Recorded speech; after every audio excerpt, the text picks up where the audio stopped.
ओम शांति। सुनते हैं आज 6 फरवरी 76 के अव्यक्त बाप दादा के मधुर महावाक्य। आज की अव्यक्त मुरली का टाइटल है बाबा के सहयोगी, राइट हैंड और लेफ्ट हैंड। आज की मुरली में बाबा ने साथ निभाने वाले साथी को क्या कहा जाता है।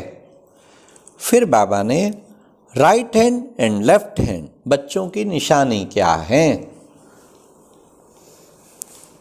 फिर बाबा ने सदैव निश्चिंत और हर्षित कब रह सकेंगे। और लास्टली बाबा ने वेश्यों का एवं स्वयं का परिवर्तन कौन कर सकेंगे। हाँ, कहते हैं ना, कौन करेगा कौन करेगा, हम करेंगे हम करेंगे। तो आज की मुरली 6 फरवरी 76 की अव्यक्त मुरली। बाबा के सहयोगी, राइट हैंड और लेफ्ट हैंड, रात को दिन में परिवर्तन करने वाले, पुराने को नया बनाने वाले, विश्व परिवर्तक, विश्व के हितकारी और विश्व कल्याणकारी बाप दादा सभी बच्चों को आज विशेष अपने सहयोगी रूप में देख रहे हैं। बाप के सहयोगी स्वरूप का अपना यादगार जानते हो, वह देखा है?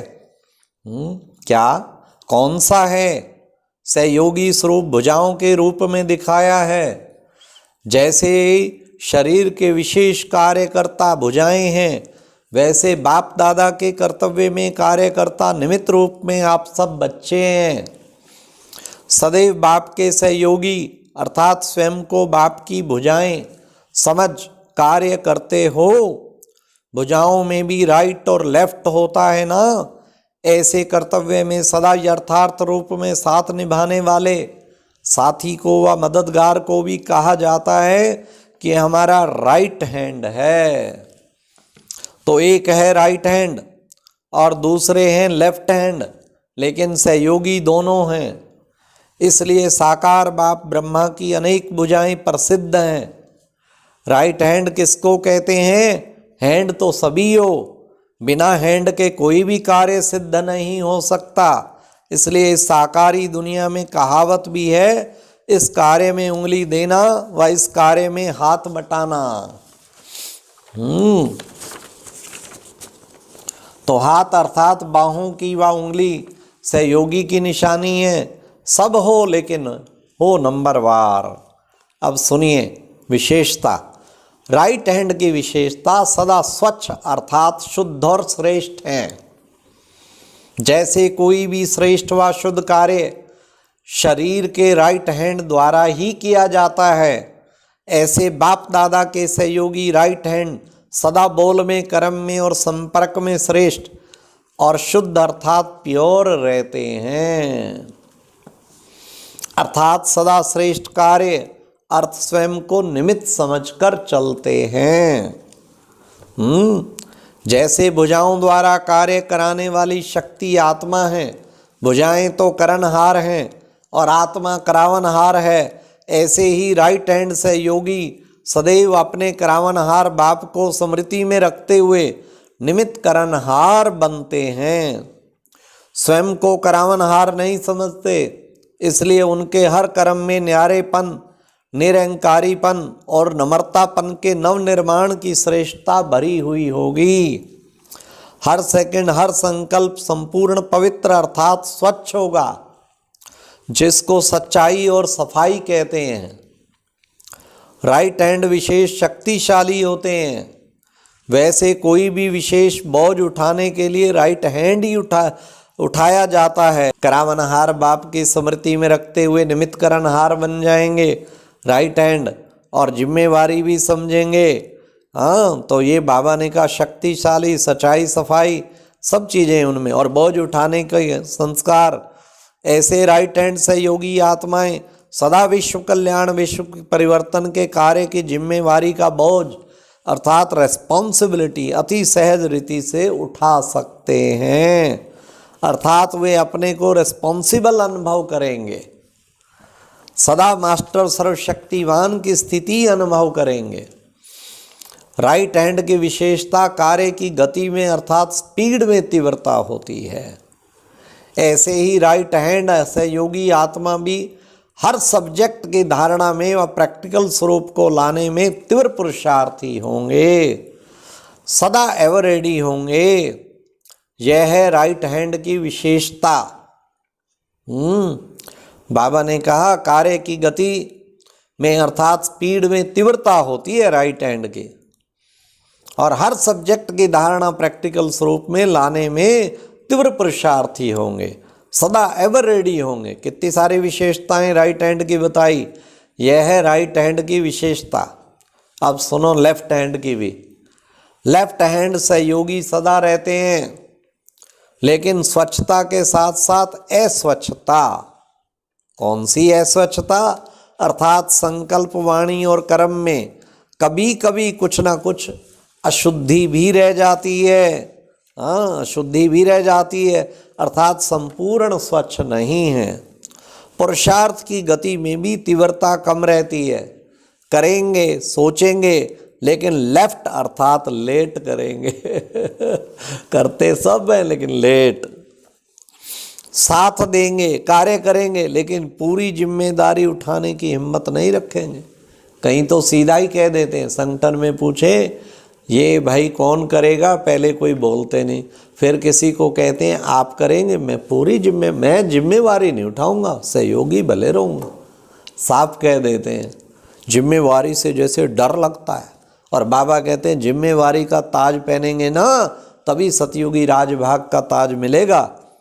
लेकिन पूरी जिम्मेदारी उठाने की हिम्मत नहीं रखेंगे, सदा उल्लास हिम्मत रखेंगे, लेकिन निराधार नहीं होंगे।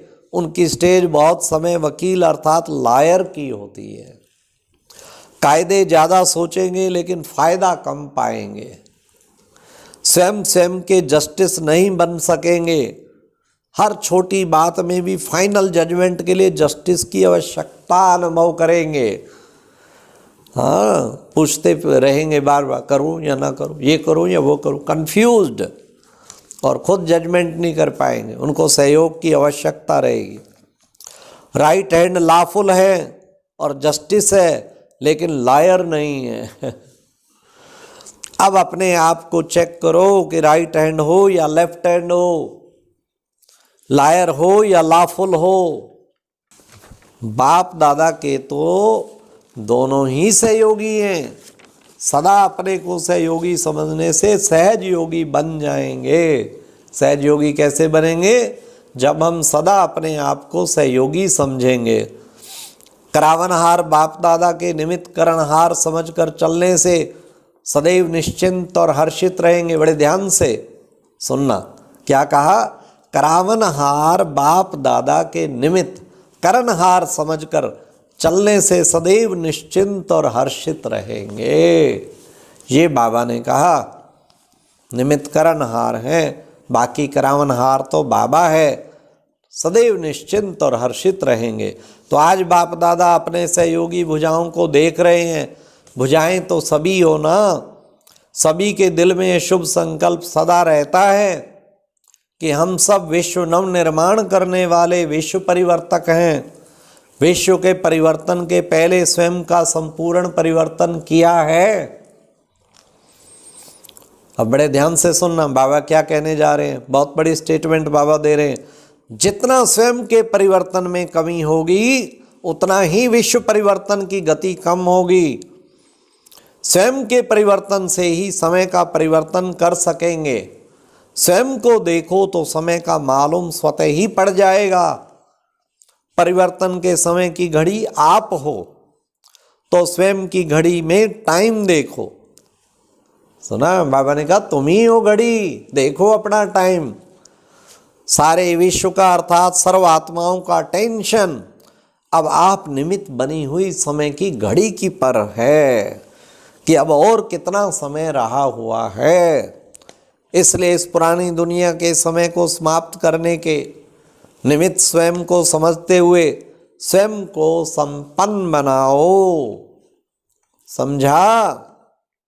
अच्छा, ऐसे विश्व परिवर्तक, रात को दिन में परिवर्तन करने वाले, पुराने को नया बनाने वाले, बाप दादा के श्रेष्ठ योगी अर्थात सदा सहज योगी, ऐसे सदा विश्व के हितकारी, विश्व कल्याणकारी और श्रेष्ठ आत्माओं को बाप दादा का याद प्यार और नमस्ते।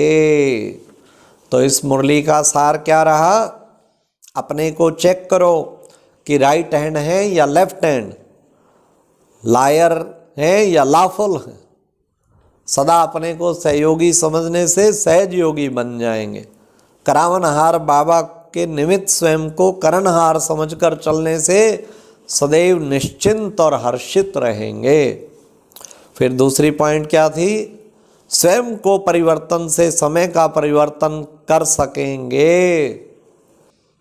लास्ट, विश्व के परिवर्तन के पहले स्वयं का संपूर्ण परिवर्तन करना है। जितनी स्वयं के परिवर्तन में कमी होगी उतनी ही विश्व परिवर्तन की गति कम होगी। तो खुद के परिवर्तन का आधार ही विश्व परिवर्तन है। तो हमें वो परिवर्तन करने के लिए हर समय तैयार रहना चाहिए। हाँ, और एक एक संकल्प वचन कर्म आपका, बाबा कहते सारी दुनिया की नज़रें करोड़ों आत्माओं की, ऐसा सोच के चलो 800 करोड़ आत्माएं मेरे हर संकल्प वचन कर्म पे नज़र टिकाए हुए हैं। अच्छा जी, ओम शांति। और अब यह एक बहुत अच्छी वीडियो भी ज़रूर देखें।